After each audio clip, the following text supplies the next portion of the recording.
Karena disebutkan dalam sebuah hadis, la yu'minu ahadukum hatta akuna ahabba ilaihi. Tidak sempurna iman seseorang sampai aku, kata Nabi, lebih dia cintai daripada miwalidihi wa walidihi wan nasi ajmain, daripada anaknya, daripada orang tuanya dan manusia seluruhnya. Dan kecintaan kita kepada Nabi Muhammad SAW salah satunya dengan memperbanyak sholawat kepada Nabi dan juga mengamalkan sunnah-sunnah beliau. Dan beliau sering duduk di majelis ilmu yang sendiri beliau menyampaikan. Maka dari itu ketika kita duduk di majelis ilmu ini, sebenarnya kita sedang mensyiarkan sunnah-sunnah Nabi Muhammad SAW. Bapak dan Ibu sekalian yang dirahmati Allah, sesuai dengan pembahasan kita yang hari Selasa kemarin, maka kita sore hari ini insya Allah membahas fikih kurban yang kira-kira kurang lebih sebulan lagi, bahkan nggak sampai sebulan juga kita memasuki Zulhijjah.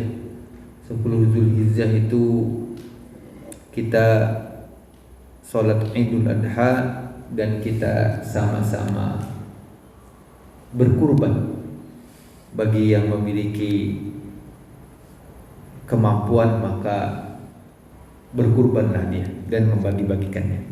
Nah sekarang kalau tentang keutamaannya ataupun nilai yang ada dalam kurban, insya Allah mungkin setelah Aul menyampaikan fikihnya. Yang pertama adalah apa hukum kurban dulu. Ada dua pendapat ulama terkait hukum kurban. Ada yang mengatakan dia wajib bagi yang mampu, ada yang mengatakan sunnah bagi yang mampu. Tapi yang paling dekat dengan itu adalah sunnah muakkadah. Jadi sunnahnya mendekati wajib. Sunnah muakkad. Jadi bagi orang yang mampu maka dia berkurban. Itu yang pertama. Yang kedua, pertanyaannya, hewan apakah yang dikurbankan? Ada 3 malah. Di kita cuma ada 2. Yang pertama onta. Onta apa unta, Pak? U apa o ya? U ya. Unta.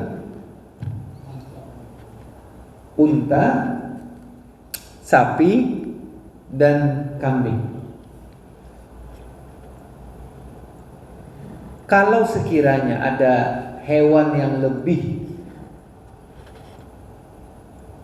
untuk bisa dikurbankan selain 3 itu, maka tertolak. Jadi pun ini kerbau kita ulun jelaskan. Kenapa? Oh ya. Jadi yang kita sepakati dulu unta, sapi, dan kambing. Jadi unta itu 10 orang, sapi itu 7 orang, dan kambing 1 orang. Itu adalah batas maksimalnya. Batas maksimal. Jadi kalau sekiranya ada 15 orang untuk urunan sapi, tidak ada. Yang ada adalah 7 orang.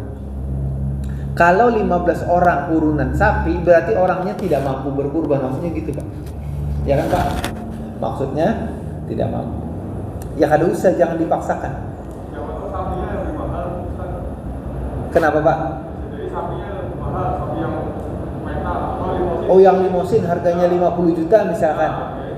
Jadi 15 misalkan, enggak bisa juga, Pak. Jadi hitungannya hitungan sapinya, bukan hitungan harga sapinya. Bukan beratnya juga ya? Iya, beratnya juga, bukan juga beratnya. Ntar kan dijelaskan pun per ekornya ya. Ya. Kalau terkait pertanyaan Bapak tadi tentang kerbau, maka kerbau dikatakan sejenis sapi, maka boleh. Seperti kambing yang samanya domba. Jadi sejenis boleh. Amun unta lawan jerapah apa kira-kira? Enggak ya. Enggak sejenis malah. Jadi yang dikatakan tuh diperbolehkan oleh ulama sejenis. Kenapa Pak? Minjangan sejenis. Yang dimaksud nih yang ternak Pak, al-an'am. Kalau minjangan tuh enggak ternak kan Pak, dia liar kan? Liar. Yang maksudnya diternak Pak. Jadi orang susah mau kurban nyari-nyari minjangan kan susah Pak. Nyari kambing aja. Ya. Pun tapi diternak ya minjangannya. Liar kan? Enggak diternak apa? Oh enggak. Bisa jadi Pak. Yang dimaksud,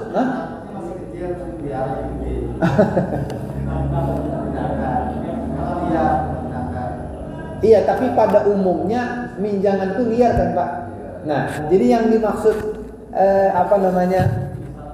yang dimaksud kurban ini adalah an'am. An'am itu binatang ternak Pak.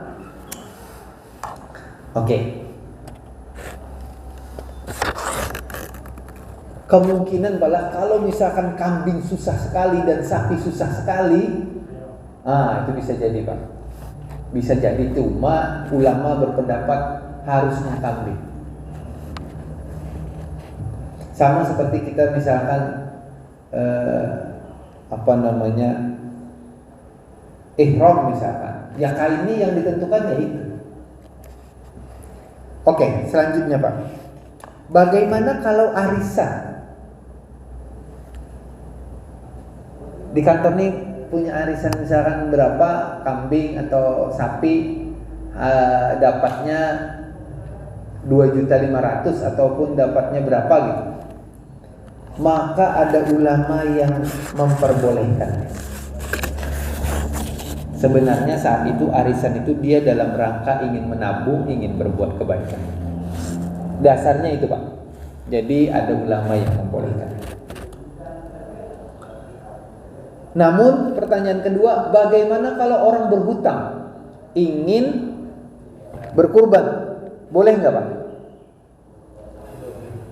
Ada yang mengatakan boleh. Namun lebih banyak ulama yang mengatakan lebih duluan hutang dilunasi sebelum berkurban. Itu sama dengan orang naik haji Pak. Lebih baik dia tidak berhutang untuk naik haji, lebih baik dia biasa aja. Kalau dia tidak mampu ya begitu. Selanjutnya, berkurban atas nama orang yang sudah meninggal. Nah, rata-rata kita begitu malah. Gasan ayah saya, untuk ibu saya. Ada ulama yang membolehkannya karena kita boleh bersedekah atas nama orang tua yang sudah meninggal. Boleh. Namun ada juga ulama yang tidak membolehkannya karena alasan Rasulullah tidak pernah terdengar dalam hadis berkurban atas nama istrinya yang sudah meninggal, atas nama siapapun. Terus yang mana Pak?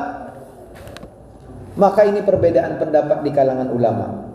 Imam Syafi'i membolehkan seseorang bersedekah atas nama orang tua yang sudah meninggal.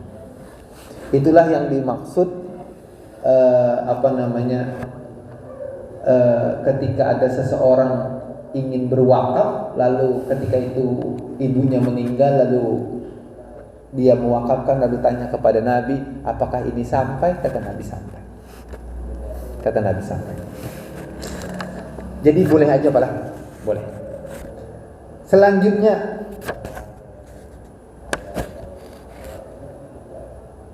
kalau pian jadi panitia Pak, kambing atau sapinya yang cewek apa yang cowok Pak?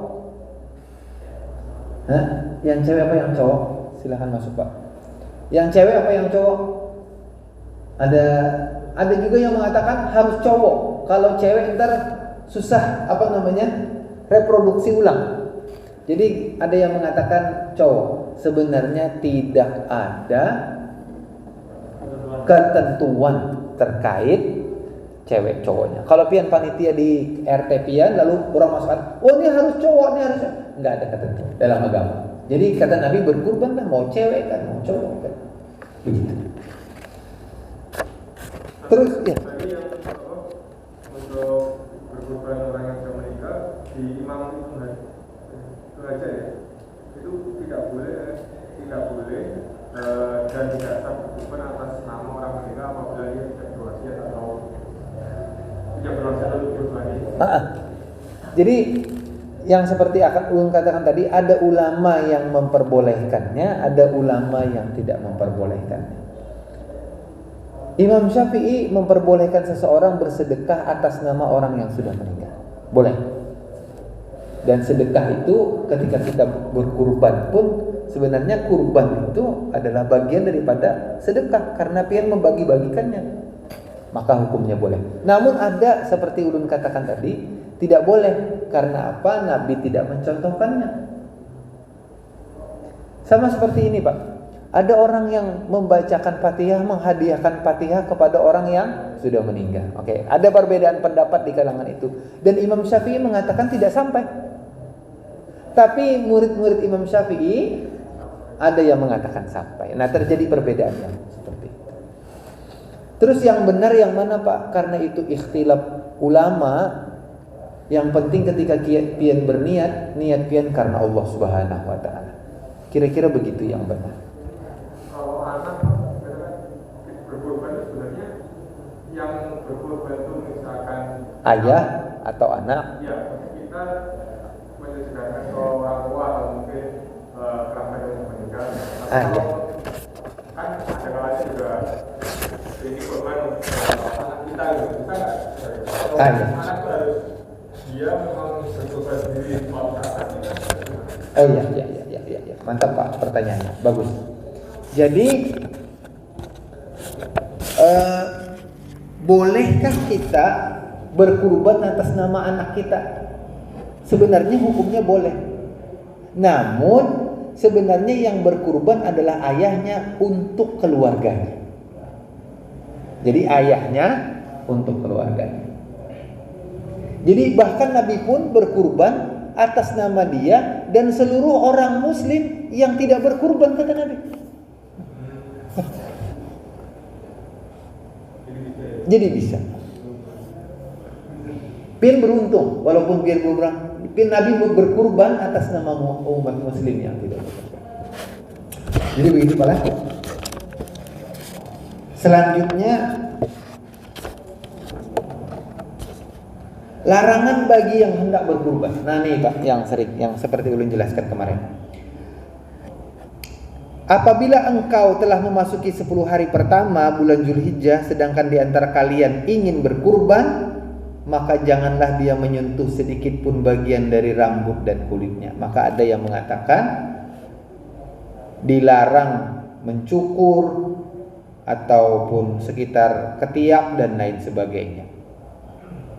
Zohir hadis ini hanya terkait tentang yang berkurban. Jadi contoh, kalau kepala keluarganya berkurban, maka kepala keluarganya aja yang tidak memotong kuku dan rambut, Pak. Anak-anaknya boleh, karena yang mau berkurban aja. Kira-kira Apakah anaknya kemudian itu kan tadi yang saya tanya tadi misalkan kita berdasarkan anak, tapi sebenarnya kan ya bukan orang tuanya ada apa kan itu orang tuanya juga nggak boleh kan meskipun itu nanti. Nah, sebenarnya yang berkurban ayahnya tapi atas nama anaknya, maka yang berkurban adalah sebenarnya ayahnya, Pak. Ayahnya, Pak.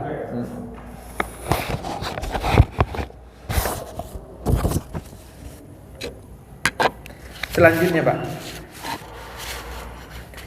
Kalau waktu penyembelihan pian bisa saja ya.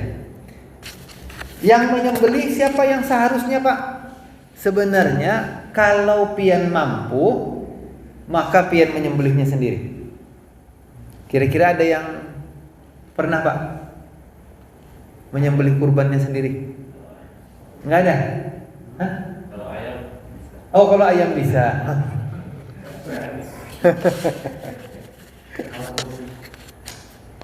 Kan dipegangin Pak. Oh, kalau takutnya manis. Kan ada teknik malah, ada teknik. Maka dari itu sebenarnya yang memotongkan itu hukumnya kita memberi kuasa untuk dia mewakilkan. Itu sebenarnya Pak. Mewakilkan itu. Maka lebih baik yang berkurban melihat binatang yang dikurbankan. Kalau itu bacaannya sudah balah Bismillahi Allahu Akbar. Sekarang kemana hasil sembelihan? Kemana hasil sembelihan? Boleh nggak pian ngasih semuanya ke orang lain? Boleh. Pian makan semuanya Pak? Itulah yang berkurban namanya Pak. Itu nitip minta potong makan. Jadi sudah kita tahu pemanfaatannya adalah boleh untuk dirinya dan untuk orang-orang yang membutuhkan. Sekarang pertanyaannya, bolehkah memberikan daging kurban kepada non-muslim? Boleh lah? Boleh. Untuk kalau non-muslimnya membutuhkan, apalagi tetangga kita segala macam, bari aja dagingnya Pak. Namun kalau orang stroke Pak, bolehlah diberi Pak. Pun? Ayo kalau misalkan nih tetangga kita stroke nih, daripada sirin stroke Pak, stroke ya darah tinggi nih, boleh nggak Pak? Kasih kambing, kasih ya. Sebenarnya boleh aja Pak. Kan yang makan bukan tentu dia Pak, anaknya. Oke, sudah tahu. Nah, ini yang penting. Pian adakah panitia di sini? Kalau ada panitia, haram hukumnya bagi panitia yang memakan daging kurban sebagai upah. Sebagai upah.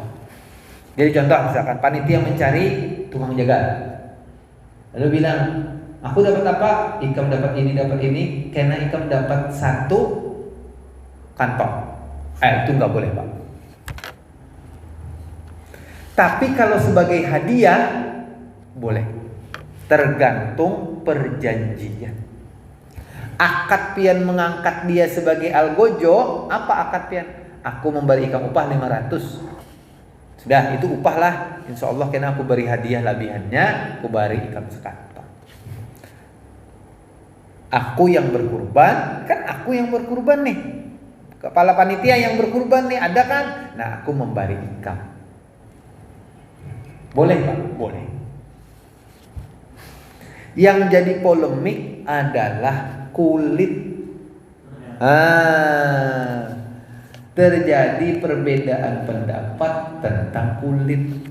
Masalahnya kulit ini kalau misalkan kada dimanfaatkan, maka dia mubazir. Kemana dia? Nah, ulama berbeda pendapat, terutama di kalangan ulama-ulama Saudi mengatakan tetap tidak boleh hukumnya. Yang boleh ditekniki. Di teknik itu kayak apa ya Pak? Di teknik itu maksudnya bukan rekayasa Pak, bukan. Disiasati. Bagaimana mensiasati kulitnya? Jadi kulitnya sudah ada Pak lah? Oke, kulitnya sudah ada. Lalu kulitnya ini tentunya akan dibagikan kepada orang yang membutuhkan. Jadi dihubungilah orang yang membutuhkan. Ikam diberi kulit. Nah, kulitnya kena jual. Kami yang menjualakan gasan Ikam. Boleh. Boleh, Pak? Jadi bisa diulangi, Pak? Panitia memanggil duluan orang miskin bahwa dia mendapatkan kulit. Lalu panitia mengatakan, kulit ini akan kami jual, aku akan kami bantu jualkan supaya duitnya kena ke Ika. Bisa dimengerti Pak maksudnya, Pak? Ya, sebaiknya seperti itu.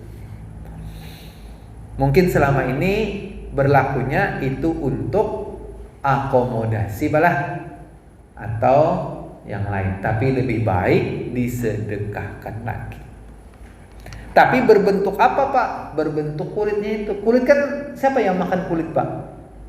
Ada emang yang makan kulit, Pak? Kulit ayam banyak aja, Pak lah. Amun kulit sapi mungkin dimanfaatkan, jadi dijual. Kenapa, Pak? Jadi kerupuk lah, kulit sapi lah. Ya. Jadi itu, Pak.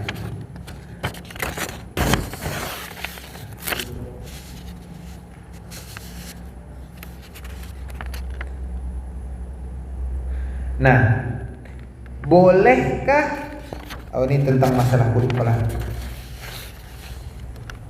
Nah, yang terakhir, Pak. Bolehkah kita berkurban di luar tempat daerah kita, Pak? Boleh, Pak? Boleh. Nah, berarti sebenarnya yang memerlukan itu adalah tetangga kita duluan, Pak. Jadi yang paling sunnah adalah kita berkurban di tempat tinggal kita. Kada di tempat tinggal orang tua kita. Lalu, ulun berkurban di sana aja. Nang didahulukan adalah lingkungan sekitar. Karena orang Islam itu adalah dia ingin membantu yang lebih dekat duluan. Ya kan, Pak? Mau kasih contoh. Ada orang non-muslim tetangga pian. Ada orang muslim jauh, miskin, sama-sama miskin. Mana yang pian tolong duluan? Yang tetangga dekat kan?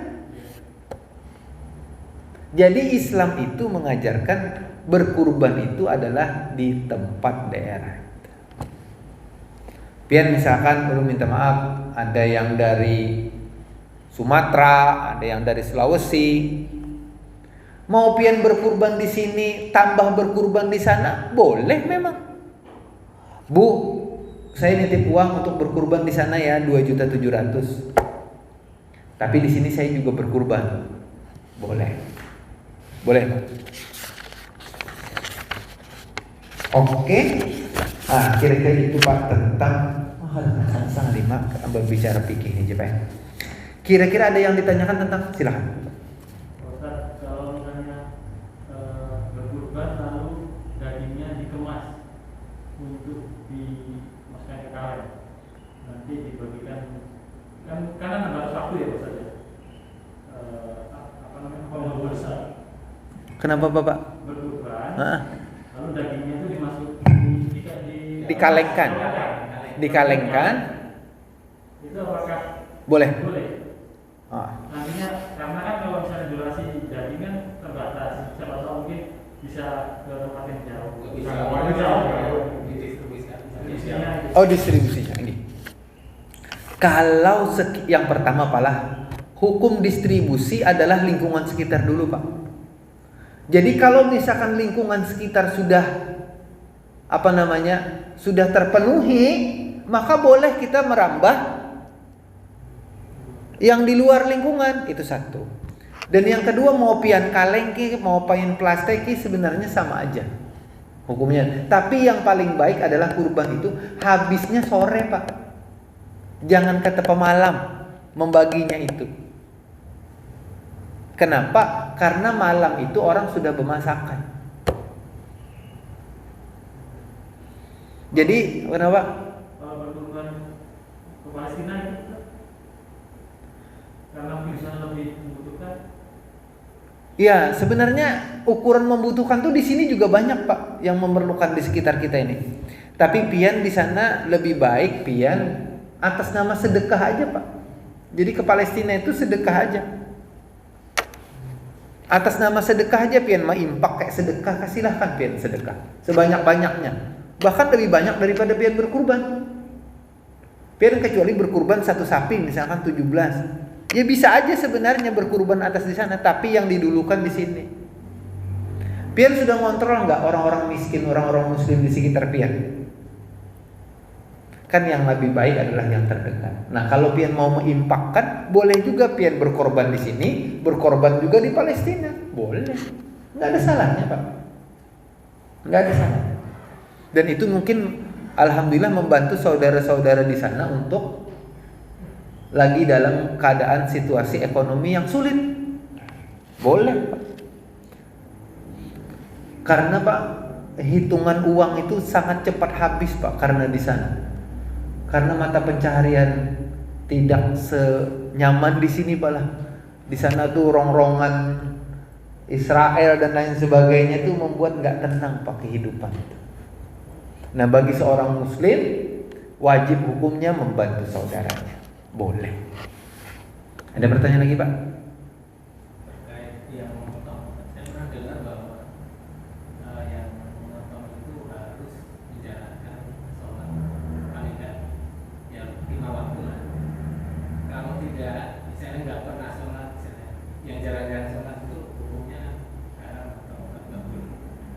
Oke.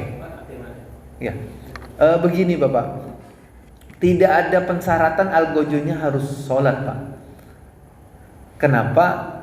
Karena yang dimaksud menyembelih itu syarat-syarat penyembelihnya harus sesuai dengan Islam. Misalkan mengucapkan Bismillahirrahmanirrahim, lalu pakai yang tajam dan lain sebagainya. Jadi tidak ada syarat untuk yang algojonya. Jadi tidak ada syarat. Tidak disebutkan syarat itu. Mungkin yang dimaksud adalah kira-kira yang menyembelih ini kalau ada penyembah yang kayak apakah hasilnya itu nah. Masalahnya kalau tidak ahli Pak, itu akan menyiksa. Nah, itu jadi ukurannya adalah ukuran yang seperti itu. Ulun kasih contoh. Ada orang yang rajin sholat tapi nggak bagus bacaannya.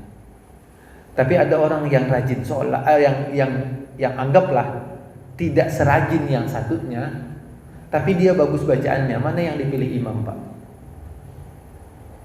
Yang tetap bagus bacaannya kan? Kira-kira begitu kiasnya.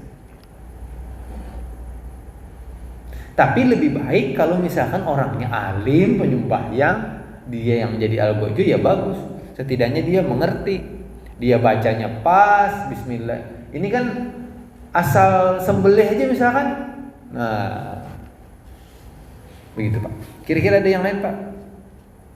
Tentang fikih kurban? Nggak ada lagi kira-kira? Lengkap aja sudah? Atau berpian ada?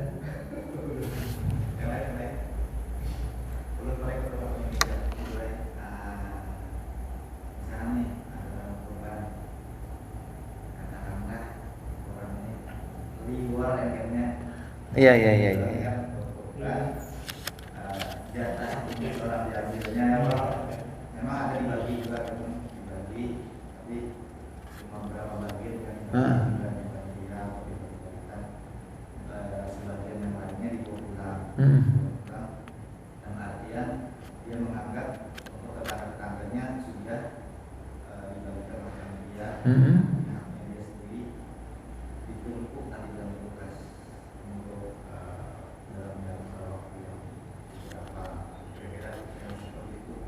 Wah itu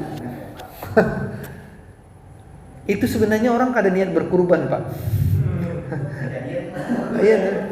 Jadi manusia seperti itu sebenarnya tidak niat berkurban.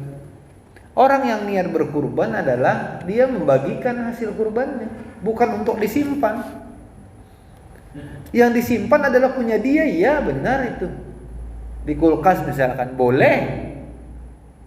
Tapi pian harus membagikan. Memang tidak ada presentasi yang sih Pak. Di dalam hadis itu presentasi berapa yang kita bagikan. Tidak ada presentasi yang Pak, yang pakem. Kalau kalau yang biasa itu kan Pak 15 karcis pala, satu karcis besar. Nah, yang karcis kecil itu berapa kilo Pak? Sekilo apa? Kurang lebih sekilo pala. Nah, sekilo kali 15. Nah, kalau yang karcis besar berapa Pak? 2 kilo ya? 2 kilo setengah pala, dengan daging khasnya dan lain sebagainya. Nah, berarti kan perbandingannya Pak, yang kita bagikan itu 15 kilo, sementara yang kita simpan cuma 2,5 kilo. Jadi perbandingannya gimana Pak? Terbanyak yang kita bagi kan? Jadi kira-kira perbandingannya itu kalau menurut yang seperti yang dilaksanakan di masjid itu kira-kira 80% yang dibagi, 20% yang dia simpan. Kira-kira begitu perbandingannya. 90% pian simpan, 10% pian bagi, sah aja memang. Tapi itu kada berkurban. Itu pemalar ngarannya Pak. Jadi itu pemalar. Kira-kira itu pikihnya balah. Karena ada lagi jadi kalau misalkan tanggal 1 pian fokuskan tanggal 1 ulun hendak berkurban, maka pian potongi dulu lah bercukur dulu lah. Karena kan misalkan sudah kadingan bercukur, segala macam, rambut sudah gondrong, pas hari raya kan, lalu kumuh. Nah, itu jadi yang dimaksud Nabi pun begitu Pak. Siapa yang ingin berkurban, maka dia sudah memantapkan niatnya sejak tanggal 1. Jadi kalau pian hendak berkurban, pian mantapkan tanggal 1. Tapi bolehkah pian tanggal 8-nya hendak berkurban? Boleh, karena ada salah. Misalkan dapat duitnya dan lain sebagainya, boleh. Lalu pian niat aja memotong, tiba-tiba kerda duitnya, bolehlah. Ya boleh juga. Kerda larangan, mbak niat kan. Niat itu, niat kebaikan dapat 1. Kalau dilaksanakan dapat 10.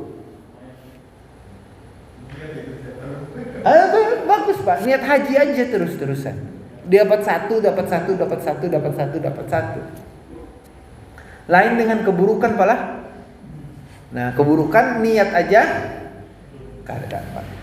Nah, itu rahimnya Allah Subhanahu wa taala kepada hambanya. Kira-kira itu Pak, fikih kurban. Kalau nilai hebatnya di dalam kurban itu ulun sarankan pian baca kisah anak Nabi Adam dah. 1, yang kedua pian baca kisah Nabi Ibrahim. 2 itu hal kira-kira sudah cukup memahami arti kurban sebenarnya. Kurban anaknya Nabi Adam, Habil, dengan kambing yang besar, yang gemuk, makanya lebih bagus yang itu. Yang cacat kada boleh Pak. Walaupun murah 13 juta tapi cacat, maka tidak boleh. Harus yang sehat.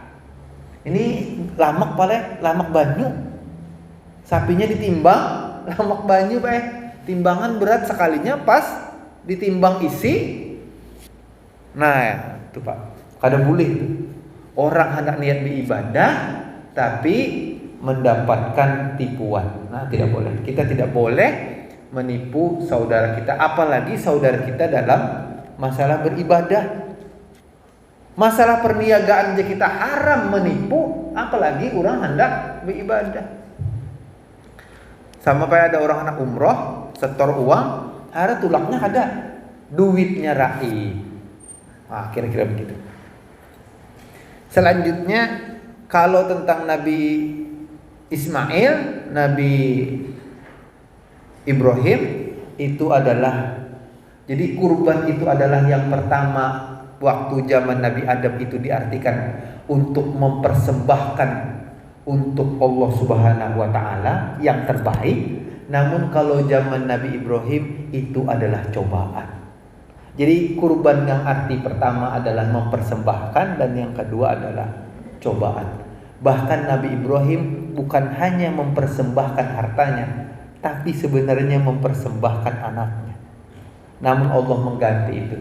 Kenapa? Karena Allah tidak memerlukan darah. Allah tidak memerlukan sesembahan seperti pada ajaran-ajaran yang lain. Seakan-akan Tuhan itu perlu sesembahan, tidak. Buktinya apa? Tidak ada yang dipersembahkan untuk Tuhan. Semuanya dibagi untuk manusia. Itulah sebenarnya Islam. Makanya tauhid itu adalah tauhid yang ajaran akidah yang paling rasional dalam sejarah pemikiran manusia. Tidak ada yang lebih rasional daripada tauhid. Pian bandingkan saja. Tentang ajaran ketuhanannya, Pak, Islam adalah yang paling sempurna dan yang paling sesuai dengan akal sehat manusia. Kira-kira bisa dimengerti, Pak, tentang itu? Oke. Mungkin itu saja yang bisa ulun sampaikan, mudah-mudahan bermanfaat. Itu fikih yang bisa ulun sampaikan atau terkait tentang berkurban. Mudah-mudahan pian bisa berkurban, Pak. Ini ada niat semuanya, Pak? Ada, alhamdulillah, Pak. Alhamdulillah. Sapi apa kambing apa unta, Pak? Sapi, Pak. Bolehkah kita menukar unta di mana, Pak? Di Saudi, lalu untuk disembelih di sini, Pak? Itu kan dalam bahasa Arabnya kecangkalan, Pak. Akhirnya bebannya terlalu besar. Kalau ada yang mampu, Pak, dia ada terdakwa, dia datangkan unta ke sini, aku berkurban sendiri, boleh, Pak. Pian mau berkurban sendiri sapi satu orang boleh nggak, Pak? Boleh kan? Boleh. Jadi kan, ini kurban, banyak kan datang, soalnya unta, Pak. Ayo kalau pian dari Sugilah, insya Allah lu ada niat juga gitu, Pak. Ya 100 juta, 200 juta menang kita gaji seitu kan kenapa, Pak? Iya kan, Pak? Iya. Mungkin itu saja yang ulun sampaikan, mudah-mudahan bermanfaat. Yang lebih mengetahui adalah Allah Subhanahu wa taala. Allahu a'lam bishawab. Apa yang ulun sampaikan adalah pemahaman ulun, dan kalau sekiranya ada kekhilafan, itu adalah kekhilafan daripada pemahaman ulun. Namun kalau itu benar datangnya dari Allah Subhanahu wa taala. Kita menutup dengan membaca kafaratul majelis. Subhanallah wa bihamdika asyhadu an la ilaha illa anta astaghfiruka wa atubu ilaik. Assalamualaikum warahmatullahi wabarakatuh.